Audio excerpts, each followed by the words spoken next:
بسم اللہ الرحمن الرحیم۔ مفتی طارق مسعود کے بیانات سننے کے لیے ہمارے چینل بلال ٹی وی کو سبسکرائب کریں۔ وہ ہمارے حضرت ایک سست آدمی کا واقعہ بیان کیا کرتے تھے کہ دو سست آدمی لیٹے ہوئے تھے، تو بیر آ کے گرا نا، بیری کے درخت کے نیچے لیٹے ہوئے تھے۔ ایک نے دوسرے سے کہا اوئے تو یہ میرے منہ میں اٹھا کے ڈال دے، دوسرا ڈال ہی نہیں رہا۔ تو اتنے میں ایک گھڑ سوار قریب سے گزرا، اس نے اس کو آواز دی بھائی جان ذرا کام ہے۔ وہ آیا کہہ رہا یار یہ بیر جو ہے نا میرے منہ میں اٹھا کے ڈال دو۔ اس نے کہا کمبخت تو اتنا نہیں کر سکتا کہ بیر اپنے منہ میں اٹھا کے ڈال لے، اور اگر نہیں ڈالا جا رہا تھا تو مجھے بلانے کی کہ یہ جو تیرے ساتھ لیٹا ہوا ہے اس کو بولتا نا۔ تو وہ دوسرا بولا میں کیوں ڈالوں اس کے منہ میں بیر؟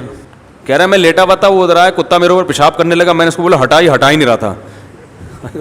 میں نے اس کو بولا کہ ہٹا ہی نہیں رہا تھا۔ میں نے کہا اب جب تو نے میرا کام نہیں کیا تو میں بھی تیرا کام نہیں کروں گا۔ ایک لڑکا سست تھا نا، تو ابا اس کے پریشان تھے، رفیع بھائی سن لیں اچھی طرح سے، تو وہ جو کام باپ بیٹے کو کہے وہ بیٹا کر کے ہی نہ دے۔ باپ تنگ آ گیا یار اس کمبخت کو میں کیا علاج کروں۔ تو ایک دن ابا ایک مشین لے کر آیا، اور ابا نے بیٹے سے کہا بیٹا تیری عادت کو ملحوظ رکھتے ہوئے میں ایک مشین لے کر آیا ہوں، بٹن دبا کے ہر کام کرے گی، بٹن دبائے گا چائے آئے گی، بٹن دبائے گا پانی آئے گا، اب تیری زندگی میں سکون آ جائے گا، تجھے کچھ کرنا نہیں پڑے گا، بٹن دبا کے ہر کام ہوگا۔ بیٹا کہتا ہے ابا بٹن کون دبائے گا اس کا، اس کے لیے بھی کوئی ملازم لے آتے۔ تو یہ سستی جو ہے نا، سستی جتنی پیدا ہوگی یہ بڑھتی چلی جاتی ہے۔ اگر آپ مشینی زندگی میں آنا چاہتے ہیں، خود کچھ نہیں کرنا چاہتے، تو کچھ دنوں کے بعد مشینوں کو استعمال کرتے ہوئے بھی آپ کو سستی محسوس ہوگی، جیسے کہ ہو رہا ہے۔ دیکھو پہلے لوگ لمبے لمبے سفر پیدل کرتے تھے نا، اب گاڑیوں میں جاتے ہیں، لیکن اب گاڑی میں جاتے ہوئے بھی سستی ہوتی، کون یہاں سے وہاں جائے۔ بائک پہ جاتے ہوئے بھی سستی ہو رہی ہے، یار کون دودھ لینے جائے۔ وہ بیگم بولی بھائی 6 انڈے لے کر آؤ، کہہ رہا میں انڈے کے بغیر ہی پراٹھا کھا لوں گا، میں نہیں لا رہا۔ یہی تو ہے، پرانے زمانے کا آدمی آ کے دیکھ لے، بولے یار تمہیں تو فری ایک کک ماری اور جم کر کے پہنچے۔ تو جتنا سست انسان بنتا ہے بنتا چلا جاتا ہے، اور جتنا چست بنتا ہے چست ہوتا چلا جاتا ہے۔ اور اللہ نے یہ بھی فرمایا گھر بنتا ہے ریلیشن سے، جعل لکم من انفسکم ازواجا لتسکنوا الیہا، اللہ نے تمہارے لیے جوڑے پیدا کیے تاکہ تم سکون حاصل کرو۔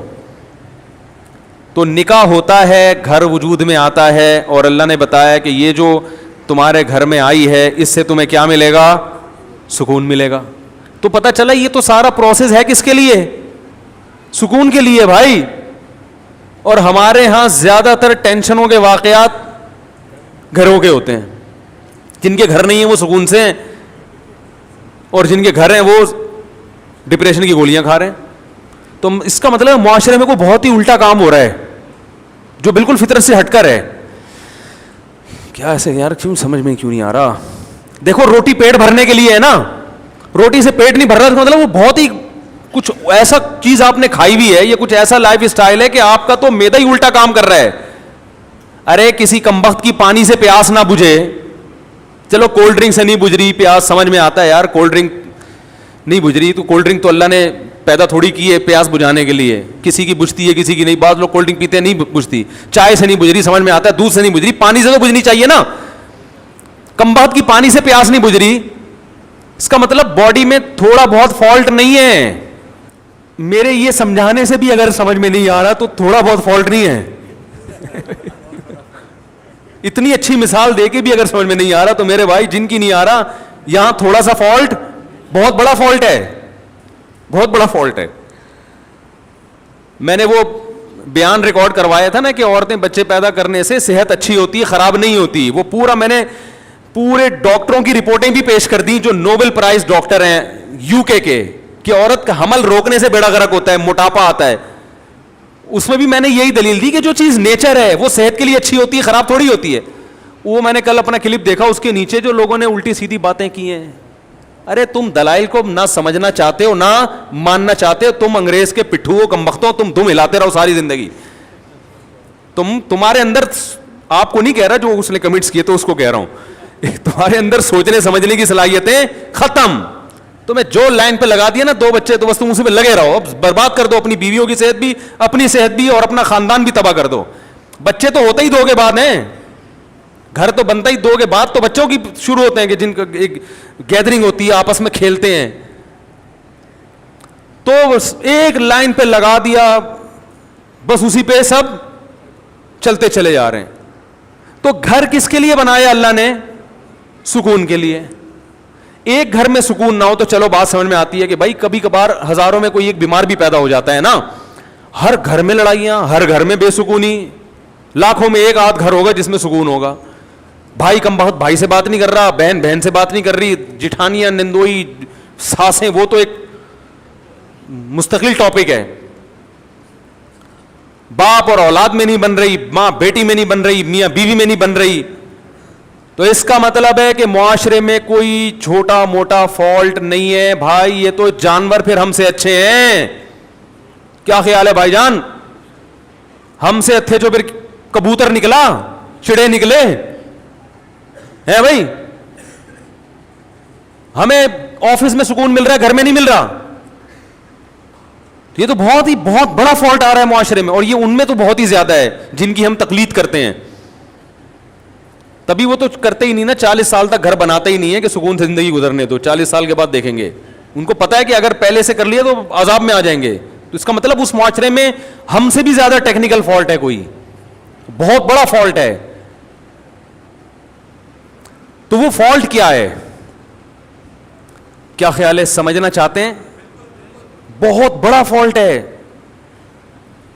اور ماہر نفسیات اکثر اس فالٹ کو ہائی لائٹ نہیں کرتے کیونکہ وہ خود اس فالٹ میں مبتلا ہوتے ہیں. الحمدللہ سمجھا پا رہا ہوں اپنی بات. یہ بات سمجھ میں نہیں آ رہی, یہ بھی میں چھوڑ رہا ہوں آہستہ آہستہ. سمجھ میں آ رہی ہے بات؟ وہ اکثر اس فالٹ میں مبتلا ہیں. وہ کیا ہے فالٹ؟ کہ جب تک حقوق کا دائرہ کار متعین نہیں کیا جائے گا کبھی بھی اتحاد اور محبت پیدا نہیں ہو سکتی. اس کو ایک اور اسٹائل میں بیان کرتا ہوں, دوسرے اسٹائل میں. جب تک ظلم ختم نہیں ہوگا گھر میں محبت پیدا نہیں ہوگی, اور ظلم کو جب تک ڈیفائن نہیں کیا جائے گا کہ ظلم کی ڈیفینیشن کیا ہے, ظلم ختم ہو نہیں سکتا. جو مذہب کو فالو نہیں کرتے, خدا کی قسم لا الہ الا اللہ, قیامت تک الٹے لٹک کے پی ایچ ڈی کر لیں نفسیات میں, وہ ظلم کی ڈیفینیشن بیان کر ہی نہیں سکتے کہ ظلم کہتے کسے ہیں. کیونکہ ظلم کہتے ہیں کسی کا حق ادا نہ کرنا. جب آپ کو پتہ ہی نہیں ہوگا اس کا حق ہے کیا, تو ادا نہ کرنا اور کرنا کیا کیا کیا ڈیفینیشن ہوگی, پتہ کیسے چلے گا کہ حق کی ادائیگی کیا ہے اور عدم ادائیگی کیا ہے. کیونکہ حق کی ادائیگی کس کا کس پر کتنا حق ہے, کیا حق ہے, وہ نہیں ادا کرے گا تو لڑائیاں ہوں گی نا. میں سمجھ رہا ہوں کہ اس کا مجھ پر حق ہے, وہ سمجھ رہا ہے کہ ہے ہی نہیں, تو کیسے معاملہ چلے گا؟ یہ فیصلہ کون کرے گا کہ یہ مطالبہ درست ہے یا غلط ہے؟ یا تو یہ اسلام بتائے گا. اسلام اگر نہیں بتاتا تو پھر پوری کائنات بیٹھ کے یہ ڈیفائن ہی نہیں کر سکتی کہ کس کے کس پر کیا حقوق ہے, اس میں اختلاف پیدا ہوگا.